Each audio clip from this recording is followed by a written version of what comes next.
నాకు ఎక్కడా అనిపించలే. ఇన్ఫ్యాక్ట్ నేను వాడిని అడిగా, రీజన్ తెలుసుకోవచ్చా ఎందుకు కళ్యాణ్ తీసావని. శ్రీజ ఏదో రెస్పాండ్ అవ్వలేదనేసి నిన్ను తీసాడంట. అక్కడ ఉన్నది నేను కదా, శ్రీజ ఎందుకు ఉంటది అక్కడ? శ్రీజ ఫస్ట్ ఎవరు సపోర్ట్ అంటే కళ్యాణ్ అనిందంట, సెకండ్ ఎవరు అంటే పేరు చెప్పలేదంట. పేరు చెప్పలేనిసరికి వాడు లైక్ శ్రీజ వస్తే రీతుని ఎక్కడ తీసేస్తాదో అనేసి నిన్ను తీసేసాడంట. వాడికి నేను ఇంపార్టెంట్ కాదు కదా. నీకు నీ గేమ్ ఇంపార్టెంట్. వాడో వీడో నేను ఇంకొకరో కాదు, మీ చేతుల్లో ఉంది కదా. ఎవరి చేతిలో లేదు, నీ చేతిలో ఉండింది. నేను వచ్చి చెప్తానే ఉన్నాను అది లాక్కుని వెళ్ళి అక్కడ పెట్టు అని. ఒక స్మైల్ చేసి ఇగ్నోర్ చేసావు.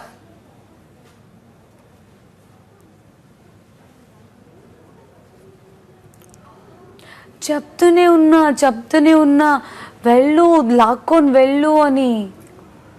ఇద్దరు మోసం చేస్తారని తెలియదు కదా నాకు.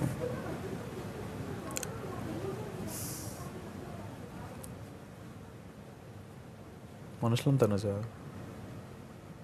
ఏడ్చే దాంట్లో అర్థమే లేదు. నేను నా గురించి ఏడుస్తున్నా, వాళ్ళు ఏదో చేశారు. అవసరం లేదంటున్నాను నేను. ఓకే.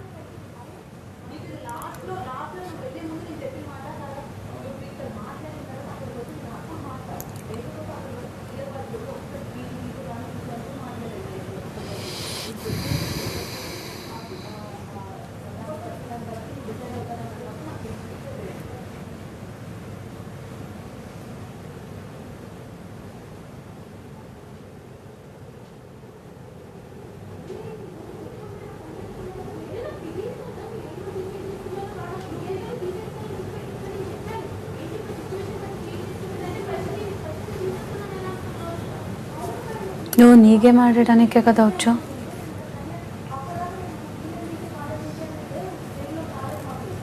ఎవరిని నమ్మా, నన్ను నేనే నమ్ముతా, నా గేమ్ నేను ఆడతా. నమ్మడమే కదా ఇక్కడ గేమ్. ఇప్పుడు ఇది నమ్మడం గేమా? ఈ గేమ్ నమ్మడమే కదా తనుజ. ఓకే, నాకు ఒక మాట చెప్పు. నిన్ను రీతుని పక్కన పెట్టి డెమోన్ని నేను ఇంపార్టెంటా రీతు ఇంపార్టెంట్ అంటే ఎవరి పేరు చెప్తాడు? అక్కడ నలుగురు ఉన్నారు తనుజ. Kalyan come on. అక్కడ నేను రీతు అన్నప్పుడు అది వేరు సిచువేషన్. నలుగురు ఉన్నా కూడా వాడు అంత చిన్నపిల్లోడా? ఎవరు స్ట్రాంగ్ ఎవరు వీక్ అని తెలుసుకోలే. ఇప్పుడు తనకు ఎవరు అడ్డుగా వస్తాడో వాడినే కదా వాడు తీసేది.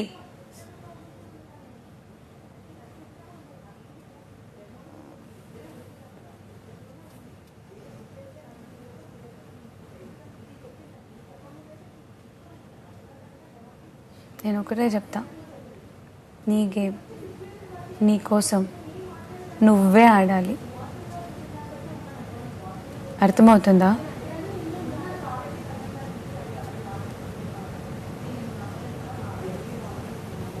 వాటర్ కావాలా? బయటకు వస్తావా?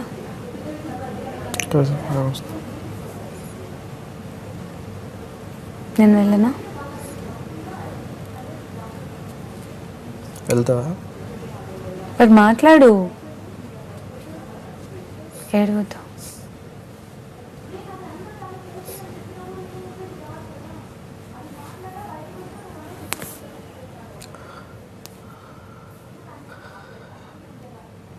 నాకిద్దరుండే కళ్యాణ్ ఈరోజు కెప్టెన్సీలో. రీతుకి 4 నంబర్ ఇష్టం, 4th వీక్ కెప్టెన్ అవ్వాలని తన ఆశ. తర్వాత నువ్వు.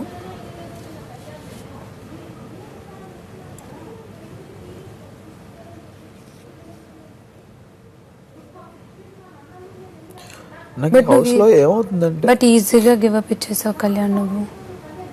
నాకు అది షాక్. నువ్వు ఈజీగా గివ్ అప్ ఇచ్చేసావు. నీకు వాడి మీద నమ్మకం ఫైన్, బట్ నీ గేమ్ నువ్వు ఆడాల్సిందే. కనీసం ఆ బాక్స్ నుంచి ఈ బాక్స్ వరకు తీసుకొని వెళ్ళి పెట్టినా కూడా వాళ్ళకి ఆప్షన్ లేకుండా పోయేది కదా. అక్కడ నాకు పవన్ వాడు తప్ప శ్రీజ తప్ప ఇంకెవరు లేరు కదా అక్కడ. నాకు ఉన్నది ఇద్దరు ఆప్షన్ కదా. ఇప్పుడు నెక్స్ట్ రౌండ్ వాడు ఆడడానికి లేదు కదా. అదే అంటున్నా, పవన్ శ్రీజ వాళ్ళిద్దరు వచ్చి ఇద్దరు ఎలిమినేట్ చేస్తే మిగిలిన ఇద్దరు నేను తగ ఆఫ్ చేసుకుంటాను కదా తర్వాత. నాకు వాళ్ళిద్దరే ఉన్నారు, నాకు ఇంకెవరు లేరు. ఇప్పుడు డెమోన్ వచ్చాడు, అట్లీస్ట్ నువ్వు కూడా లేవు కదా ఇప్పుడు. అంటే రీతుకే కదా సపోర్ట్ చేస్తాను. నేను రీతు అన్నప్పుడు నువ్వు రీతుకే కదా నేను సపోర్ట్ గేమ్ ఆడానా? చెప్పు, నేను గేమ్ నువ్వు నాకు ఆడానా? చెప్పు. బిగ్ బాస్ ఏమన్నారు, తనుజ మీరు కూడా ఆడొచ్చు అన్నారు. నేను ఆడానా? లాస్ట్ లో ఆడాలని వెళ్ళేసి ఈ లాస్ట్ టైంలో నేను వెళ్ళి ఆడితే అది లైక్ ఫేర్ గా ఉండదు అనేసి మళ్ళీ నేను చెప్పేసి వచ్చేసా. అక్కడ ఉన్న వాళ్ళందరూ ఇవ్వందో డెమోతో సహా తను నువ్వు వెళ్ళు అన్నారు. ఇప్పుడు నువ్వే చెప్పావు కదా ఫస్ట్ రీతు సెకండ్ నేనని చెప్పి. ఫస్ట్ నా పేరు అయితే చెప్పలే కదా తనుజ. అక్కడ నేను రీతు ఉన్నప్పుడు ఫస్ట్ నా పేరు రాదు కదా. నేను వచ్చినా సరే నాకు వాళ్ళిద్దరి మీద నమ్మకం పెట్టుకో. సరే నేను ఇప్పుడు ఒక్కటే అడుగుతా. ఇప్పుడు ఫస్ట్ రీతు సెకండ్ నువ్వు అని నేను చెప్పిన కూడా ఇప్పుడు మీరిద్దరు గేమ్ లో ఉంటే అప్పుడు నేను ఇచ్చుకుంటాను ఆ ఫైట్. అదే నేను చెప్తున్నది. ఇప్పుడు ఇక్కడ నలుగురు ఉన్నాం కదా, ఇప్పుడు ఆ నలుగురిలో ఒకళ్ళు వెళ్ళిపోవాలనే కదా. చైల్డ్ గా బిహేవ్ చేయకు. నేను క్లియర్ గా చెప్తా. ఇప్పుడు ఫస్ట్ రీతు సెకండ్ నువ్వు అని నేను ఏ విషయంలో చెప్పానంటే వాళ్ళిద్దరు వెళ్ళినా కూడా మీ ఇద్దరు ఫైనల్ కి వెళ్ళినా మీ ఇద్దరు ఎవరు ఒక్కరు విన్ అయినా కూడా నేను హ్యాపీగా ఫీల్. ఇవన్నీ నేను తనని హక్ చేసుకొని నేను అదే మాట అన్నా, నాకేం నాదిరా